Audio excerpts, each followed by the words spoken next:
सदगुरुदेव जी कहते हैं, माया की चक्की चल रही है, कोई किस्मत जाइयो भैया।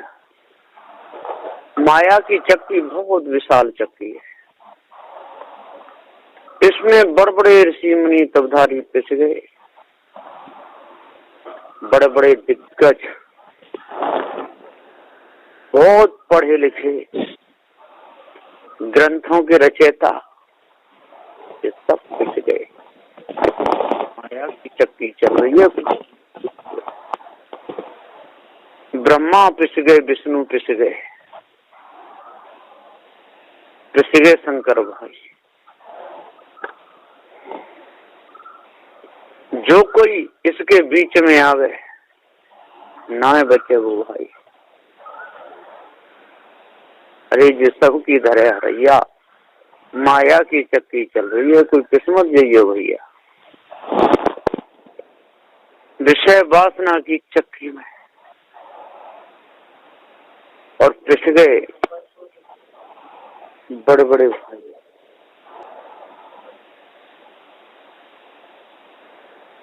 विषय वासना के चक्कर में बड़े बड़े ज्ञानी, बड़े बड़े ध्यानी बचे नहीं। नारद हर समय और विष्णु का भजन करते रहते थे, हर समय भजमन नारायण नारायण नारायण। जो नारायण नाम लेते हैं पाप होए तब छारायण। भजमन नारायण नारायण नारायण, वो भी बचे। ये कितने बड़े थे। साहब कहते हैं कि ये भक्त तो बहुत अच्छे हुए, भक्ति में इन्होंने कोई कसर नहीं छोड़ी, लेकिन अंध भक्ति थी, बिना विवेक और बिना विचार की। अब क्या कर सकते? यदि विवेक विचार उनके अंदर होता, पार ज्ञान की तरफ उनका लक्ष्य होता तो बचते, पर वो भी विचारे करें तो करें क्या। उस समय कोई पार ज्ञान बताने वाला उनको नहीं था।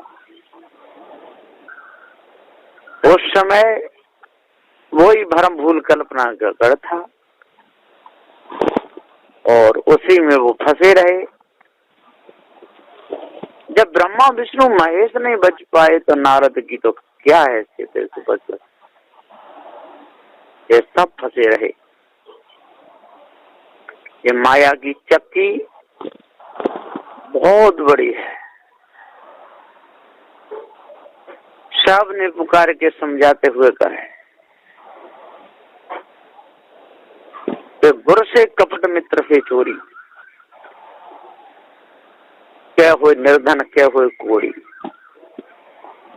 जो गुरु से कपट करता है, जो गुरु से विमुख होता है, जो गुरु की निंदा करता है, वो निंदक हृदय का गंदा होता है। वहां पर गुरु शिष्य का कोई नाता नहीं रहता। जो गुरु को ही ज्ञान सिखावे, सुख कभी ना वो जीवन में पावे। कोई कोई तो गुरु को ही नियम बताने लगते, गुरु से विवाद करने लगते, अपने कहने में चलाना चाहते। अब इनको सुख शांति कैसे मिलेगी? बिना विवेक भटकत फिरे पकड़ शब्द की इच्छा। ये बिना विवेक के और शब्द की इच्छा पकड़ करके और दौड़ रहे। सत्य से उनको कोई लेना देना नहीं, बस झूठ में ही अपने समय को बर्बाद कर रहे हैं। सदगुरुदेव जी पुकार के समझाते हुए कहते हैं, रजोगुण जब शुद्ध हो जाता है तब चंचलता मिट जाती है। तमोगुण जब शुद्ध हो जाता है तो उग्रता मिट जाती है। और सतोगुण जब शुद्ध हो जाता है तो निरखने परखने की एकदम शांति आ जाती है। सतोगुण शुद्ध होते ही शांति आ जाती है। जब रजोगुण की औषधि बन जाती है तब विवेक जागृत होता है, और जब तमगुण की औषधि बन जाती है तब वैराग जागृत होता है, और सतोगुण की जो औषधि बन जाती है तब गुरु भक्ति प्रकट होती है, गुरु भक्ति आ जाती है। जब रजोगुण पे और विजय प्राप्त हो जाती है उस समय रजोगुण जन सारे विकार खत्म हो जाते हैं, और तमोगुण पे जब विजय प्राप्त हो जाती है तो तमोगुण जन सारे विकार खत्म हो जाते हैं, और जब सत्वगुण पे विजय प्राप्त होती है तब सत्वगुण में जितने विकार हैं वो सारे नष्ट हो जाते हैं। बिल्कुल वो साधक पवित्र हो जाता है। और जब रजोगुण तमगुण सत्वगुण दोनों ही, ये तीनों ही एकदम शुद्ध हो जाते हैं तब वो चोरी हिंसा व्यभिचार की तरफ से लक्ष्य हट जाता है। ईर्ष्या क्रोध मान छल की तरफ से लक्ष्य बिल्कुल हट जाता है। गाली निंदा झूठ की तरफ से लक्ष्य बिल्कुल हट जाता है। पवित्र शुद्ध साफ निर्मल उसका घात हो जाता है। जो भी काम करता है विवेक के प्रकाश में करता है, विवेक जागृत हो जाता है। यहाँ पर किसने कहा है कि तमोगुण का वैराग्य जो और तामस ज्ञान, कृष्ण कहते अज्ञान है कर्त जीव की हान। सदगुरुदेव जी कहते हैं कि ये तो उनकी भूल रही, चाहे तमोगुण का ज्ञान हो, चाहे रजोगुण का ज्ञान हो, और चाहे सतोगुण का ज्ञान हो, जब तक वो परोक्ष है तब तक शांति प्रदान नहीं कर सकते। सदगुरुदेव जी कहते हैं जब शुद्ध मन हो जाता है, सतोगुण जब शुद्ध हो जाता है, सतोगुण जन सारे विकार मिट जाते हैं, शुद्ध सतोगुण निर्मलता आ जाती है, तब शांति मिल सकती है। नहीं तो शांति नहीं मिलेगी किसी प्रकार से। कुत्ता कितना भी सीधा साधा हो, कितना भी स्वामी भक्त हो, लेकिन मांस तो उसका प्रिय भोजन है, जाके खाएगा, मल में जाकर के मुंह मारेगा, मानेगा नहीं। सतोगुणी होते हुए भी इसी प्रकार से सतोगुणी यदि मनुष्य है और उसे जड़ चेतन का ज्ञान नहीं है तो सतोगुणी होते हुए भी और विषय वासना भ्रम में फंस जाएगा, बचेगा नहीं। बड़े बड़े सतोगुणी सुबह 4 बजे उठ करके मठ मंदिरों में जा करके पूजा पाठ करते हैं, घंटा हिलाते रहते हैं, रामायण भागवत पढ़ते रहते हैं, घर में विषय वासना में भी फंसे रहते हैं, बच्चे पैदा करते रहते हैं, सारे काम करते हैं, है ना, वो छूट नहीं सकते। जब वो सतोगुण शुद्ध हो जाए, निर्मल निदाग हो जाए, बाहरी विकार सारे मिट जाए, सतोगुण अप्रोच शुद्ध साफ पवित्र हो जाए, तब उसका महत्व है। तब चोरी हिंसा विचार को तज पाएगा, नहीं तो तज नहीं सकता। रजोगुण में ठाट बाट में आकर के बुरे उसके बुरे कर्म करता है मनुष्य। बड़े बड़े अच्छे मठ मंदिर भी बना लेता है, बड़े बड़े चमकीले अच्छे कपड़े पहन करके डोलता है और मातोर भी करता है। और पार ज्ञान हो जाए, उसको शुद्ध कर ले तो ठाट बाट से रहेगा और दूसरों को भी रखेगा। स्वयं अच्छी चीज पाएगा, पवित्र शुद्ध साफ शाकाहार, दूसरे को भी खिलाएगा। स्वयं आगे बढ़ेगा, दूसरे को भी बढ़ाएगा। इसी प्रकार तमोगुण में आकर के मनुष्य दूसरे की हानि करता है, उल्टे सीधे बोल बोलता है, हर समय अगाई पचाई तकता रहता है, तीर तलवार भाले चलाता रहता है, दूसरे का बुरा सोचता रहता है।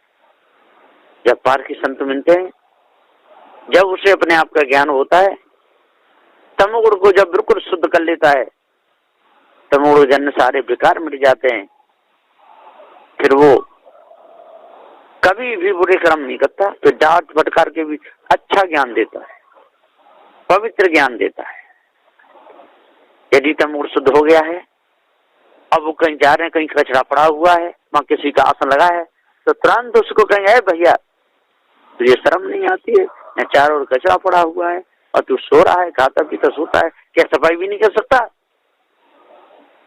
वो शुद्ध तमोगुण है, शिक्षा है उसमें। शुद्ध रजोगुण में शिक्षा है, शुद्ध सतोगुण में शिक्षा है। इसलिए इन तीनों की औषधि बनाना बहुत जरूरी है। तो सदगुरुदेव जी कहते हैं कि माया की चक्की ये विशाल चल रही है, इसमें स्त्री और पुरुष दोनों पीछे जा रहे हैं, गुरु और चेला दोनों पिस रहे, हिंदू मुस्लिम सिख ईसाई पारसी यहूदी ईसाई ये सब के सब इस चक्की में पिस रहे हैं। एक भी इस चक्की से और न्यारे नहीं हो रहे, सब मनमानी कर रहे हैं, मन के सब गुलाम बने हुए हैं। तन मन वचन वो साध ही नहीं सकते, और जब तक तन पर मन पर और वचन पर विजय प्राप्त नहीं होगी, और जितने भी माया जन्य जितने भी उपदेश है संसार में, इसको जब तक समझेगा नहीं, तब तक उनके चक्कर से बचेगा नहीं। चक्कर में डालने वाले लोग बड़ी बुरी तरह फंसाते हैं। जिस समय पशु को लोग फंसाते हैं, तो चारों ओर से और बाड़ लगा देते हैं, कांटों का घेरा लगा देते हैं या तार लगा देते हैं, फिर बेचारा दौड़ के वो कहाँ भागेगा? भाग ही नहीं सकता है।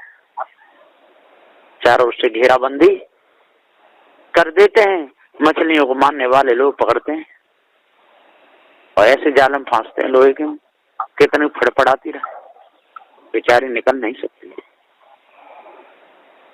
ये कर्म का फल है, और कर्म पर जब तक हम ध्यान नहीं देंगे कर्म करते समय, तब तक कर्म के दुख से बच नहीं सकते। कर्म ही हमको दुख देता है।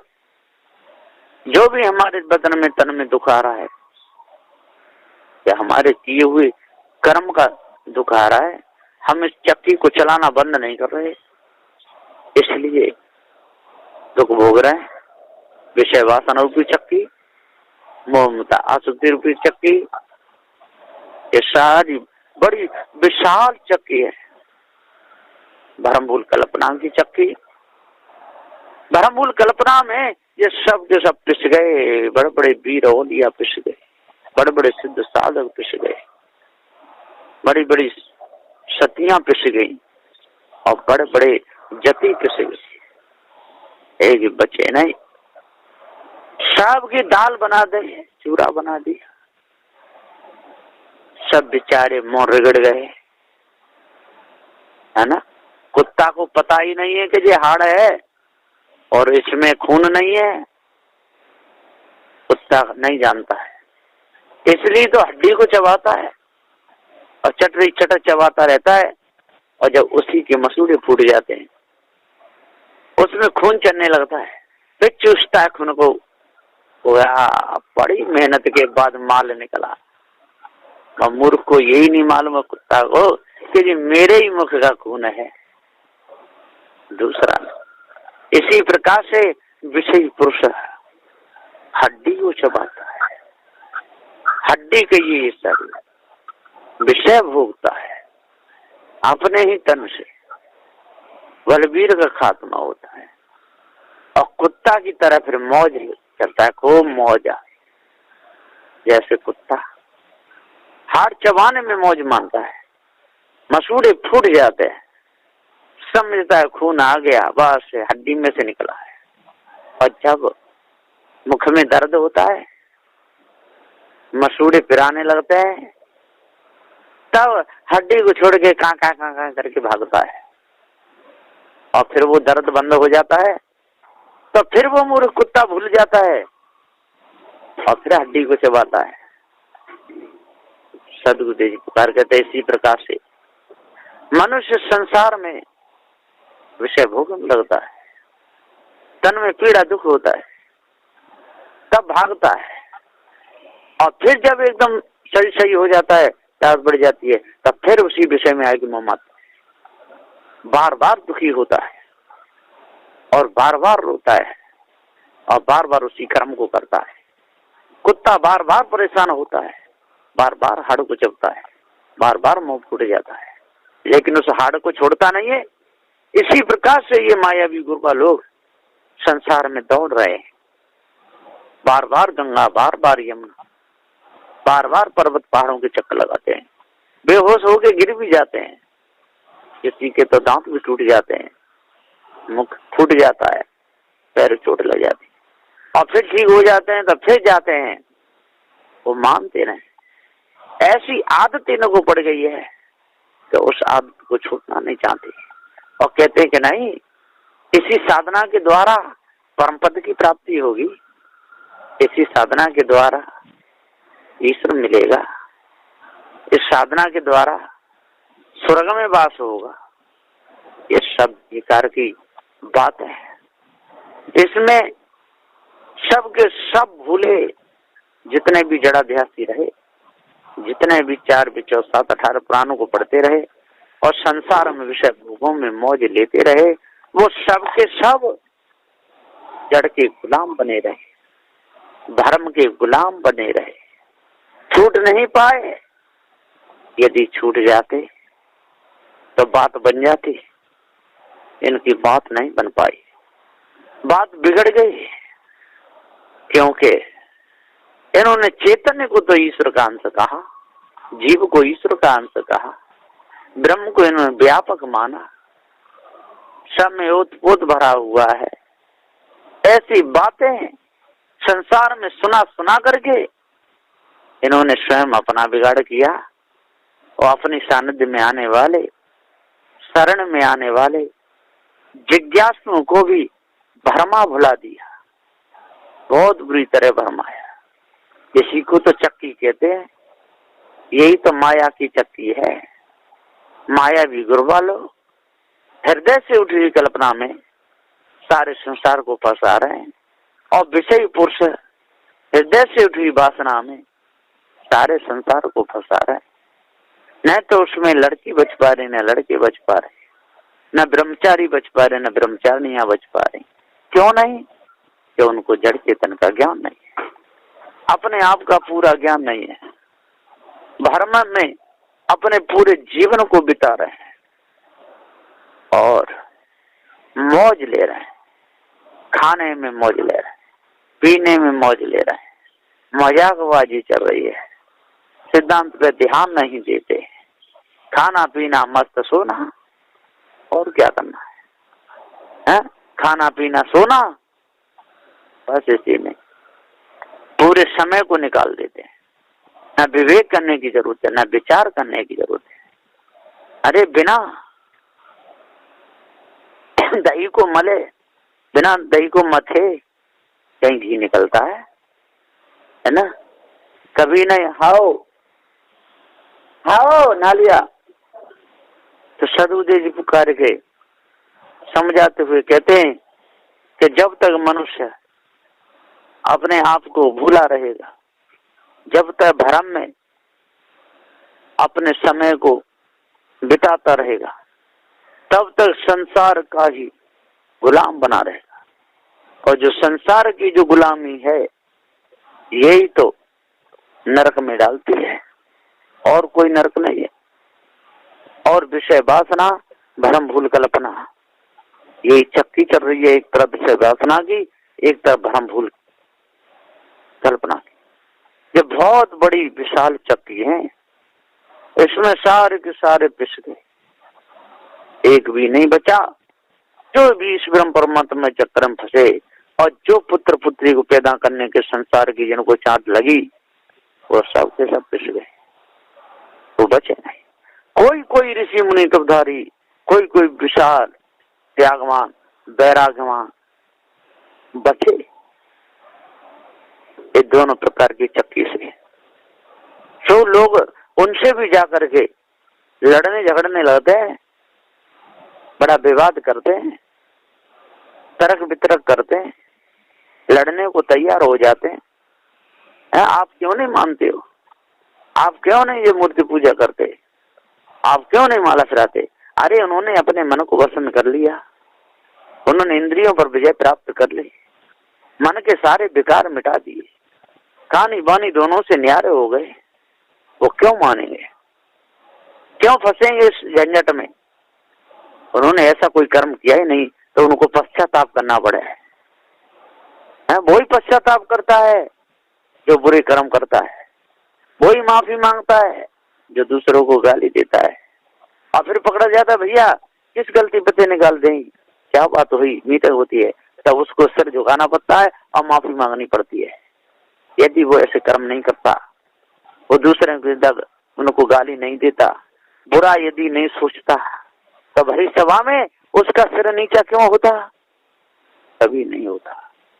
दोष उसी को लगता है जो दोषी कर्म करता है, और जो दोष के कर्म ना करे, जो शुद्ध सा अपने हृदय को निर्मल कर ले और इन चक्की के बीच में पड़े ही नहीं, पर दोनों पार्टों के बीच में, तो काय को फंसेगा?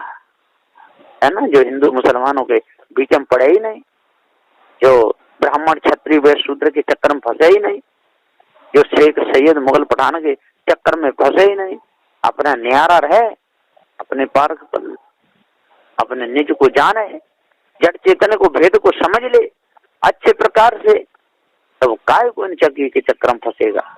नहीं तो माया की चक्की तो चल रही है, जो भी उसके बीच में जाएगा वो फंसेगा, उसका तो कचूमा निकल पड़ेगा, बचेगा नहीं किसी प्रकार से। जिस प्रकार से पका हुआ फल ऊपर से गिरता है और नीचे जमीन है वो पक्की, तो ताड़ सीधे उसके फूट जाता है। इसी प्रकार सदगुरुदेव जी पुकार कहते हैं कि ये पक्की जगह है, ये कल्याण होने की जगह है, ये भव से छूटने की जगह है, भ्रम भूल कल्पना विषय वासना से छूटने की एकदम अच्छी पवित्र जगह है। इसमें आकर के यदि भ्रम भूल कल्पना विषय वासना फंसेगा, तो जिस प्रकार से ऊपर से बेल गिरता है और नीचे आगे उसके छिसे उड़ जाते हैं, इसी प्रकार से हृदय गंदा हो जाएगा, और जब शरीर छूटेगा तो फिर इन चारों खानियों में भटकता रहेगा, बचेगा नहीं। इसलिए अपने आप को जानो और भ्रम भूल कल्पना विषय वासना से न्यारे हो जाओ, अपने हृदय को पवित्र करो, अष्टमहासदों को धारण करो, 10 दोषों पर विजय प्राप्त करो, तब पूर्ण शांति मिलेगी, नहीं तो मिथ्या धोखे में जीवन चला जाएगा। बोलिए श्री सद्गुरुदेव की जय।